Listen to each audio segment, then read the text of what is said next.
on Vashon? Well, it goes something like this. Lata calls Elaine. Elaine calls Linan. Linan calls me. We go to the chamber board. We get a bunch of other people like the land trust involved and the park district and VCA and a whole bunch of other people all come together and we're like, this is a good idea. And of course, Thomas Dambo has a brilliant idea, and we think, how perfect is this for Vashon? A troll, using recycled materials and trash and thinking about the environment and carrying a really important message. It couldn't be better for Vashon.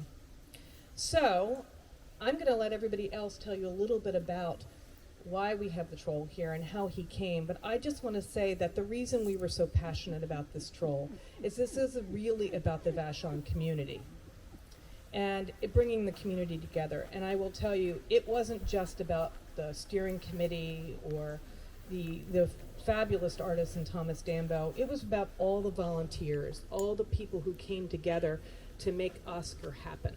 And I think that's what's really important about this. So what I'd like to do is I would actually like to invite Fidelma McGinn, who is the president of the Scan Design Foundation, up to tell you a little bit about their role, because the SDF is really the presenter of the entire Northwest Troll Project, which Oscar is one of 6. And, she's the overarching project director, and she will share her experience and her information about it. So Fidelma, and it was so wonderful.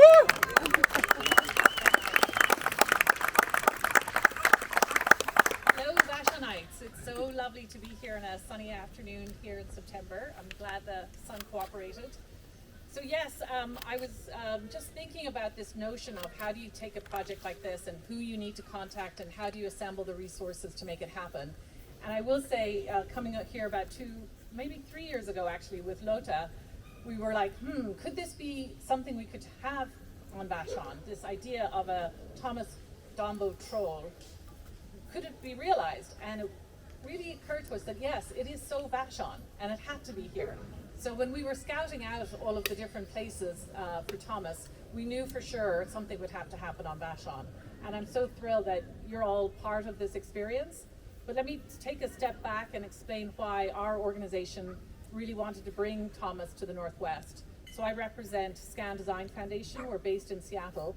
Our mission is to support the cross-cultural exchanges between the US and Denmark.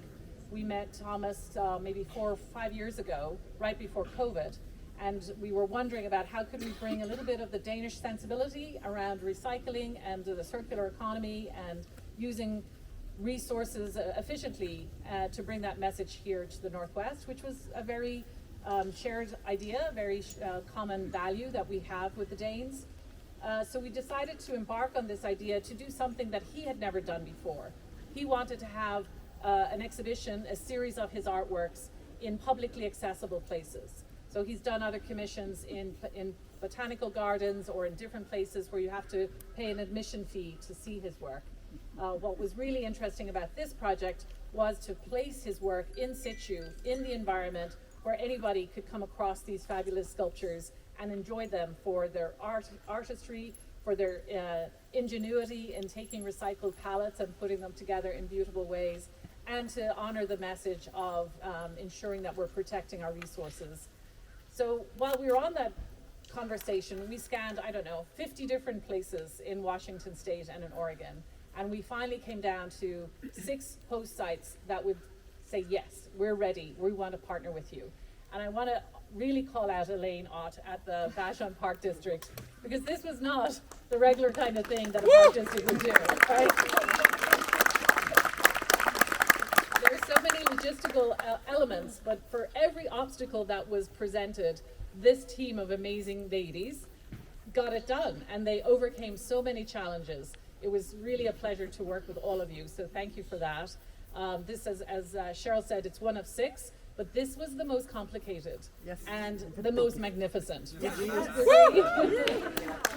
end result, Oscar, the Bird King, in the story that Thomas tells, really is the beacon to encourage us little people, the humans, to take better care of the environment. So he's kind of casting a spell on us, or he's admonishing us, or he's just giving us direction about how to be better stewards of the environment.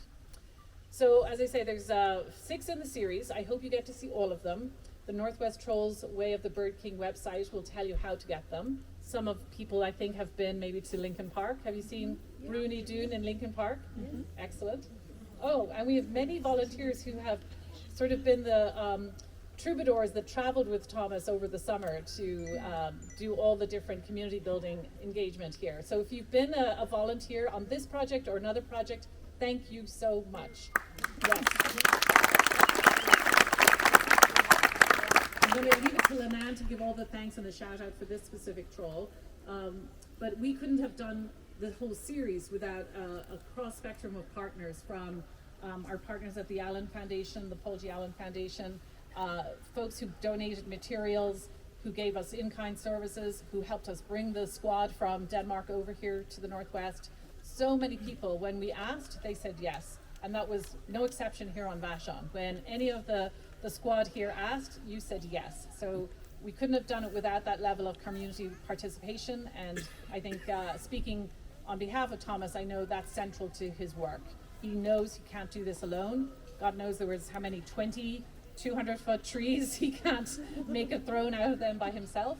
So it took a small army, and it's really just joyful to see so many people who were able to participate and give their time, their talent, and their treasure to make this happen. I think I'll pause for now and maybe introduce Linan, who was the project director of this particular troll, and then if there's questions, we can maybe facilitate a few before. Or Elaine.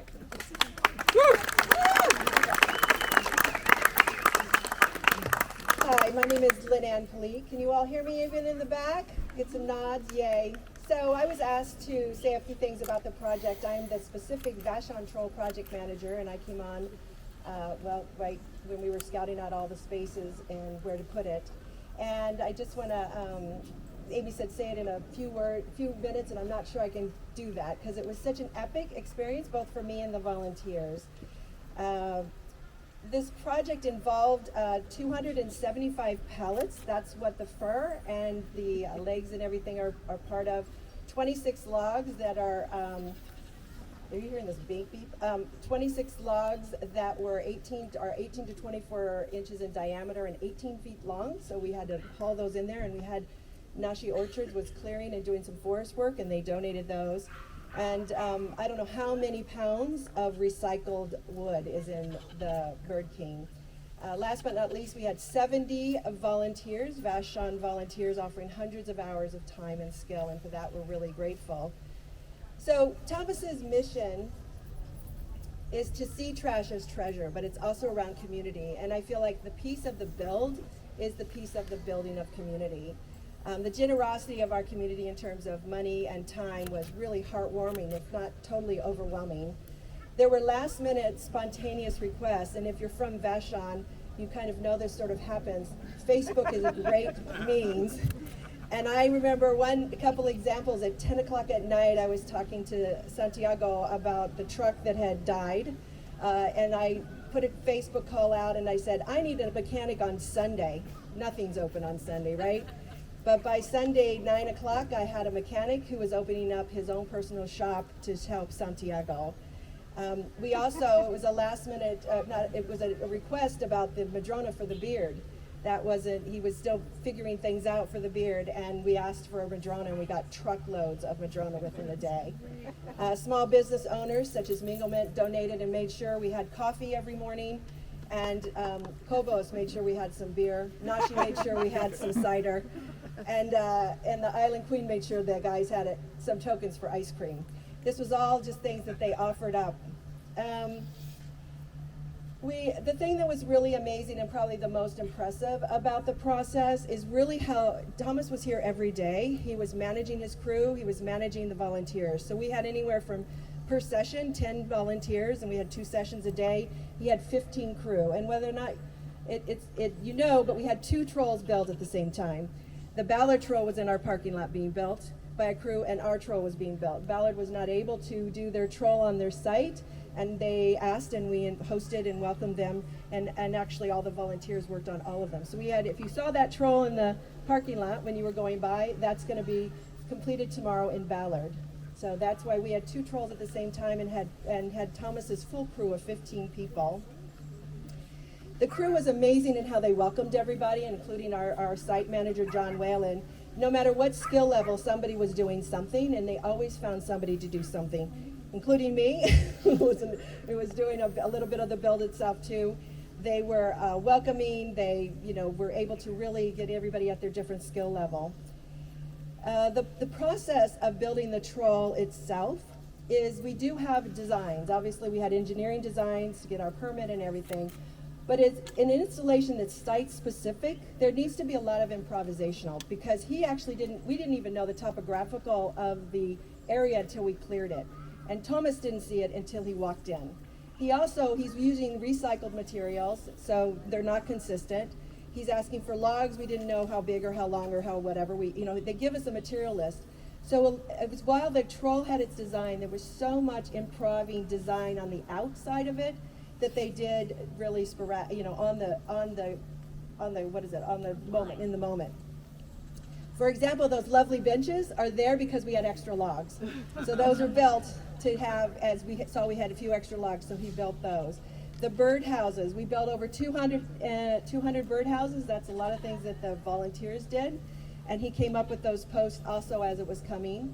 You'll also see the drapings there of things like shells and all that. He put a call out on his Facebook, and that was all put together and donated through the week by Vashon people, and also some people over in Lincoln Park. He even did the positioning of the bird he decided when he got here on site.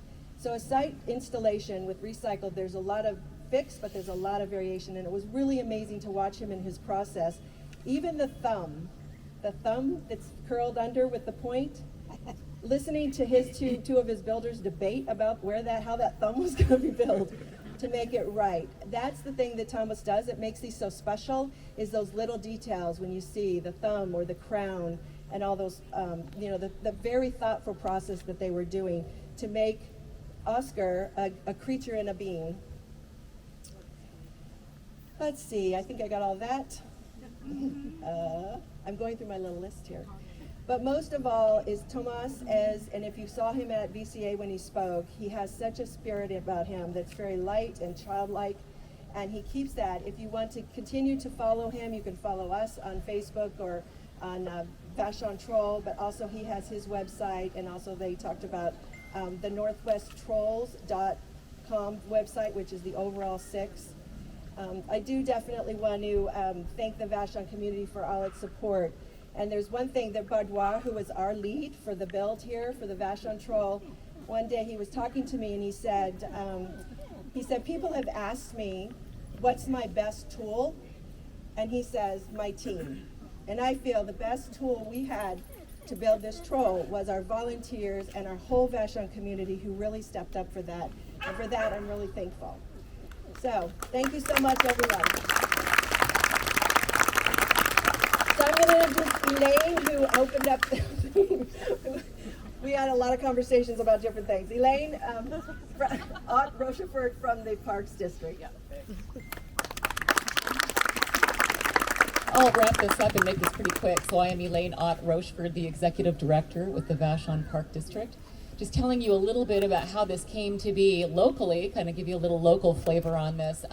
So I received an email, this is back in March of 2021, 2.5 years ago. I got this email from Lotta. We've mentioned Lotta is kind of the gal who got the whole thing started. She is the professor, or a professor emeritus of Swedish Studies at the University of Washington, and she's also a Vashon resident. So I'd never met her before, but I got this email at work. It's from Lotta, and she tells me about this concept. And she goes, I think we need to have this at Point Robinson Park. And I went, wow. All right, well, this isn't really in my wheelhouse. But, again, talking about community, getting this committee together, Lynn Ann, Cheryl, we had so much fun. We honestly did. I can't tell you the number of adventures we had, especially like Lynn Ann and I, scoping out appropriate locations that we could take photos of, to send to Tomas as possibilities, completely inappropriate shoes, traipsing around, up in the woods and taking these photos. So it was a huge adventure, but it was a lot of fun. And here it is. We found this great location. So we are so excited about the number of visitors that will come to Vashon and support our island businesses. I personally am excited about visitors coming and exploring our parks and our beautiful island. So thank you all so much for coming today. We hope you enjoy our wonderful treat. We're so grateful to Tomas for making this happen. It's a really fun thing for Vashon. Thanks so much.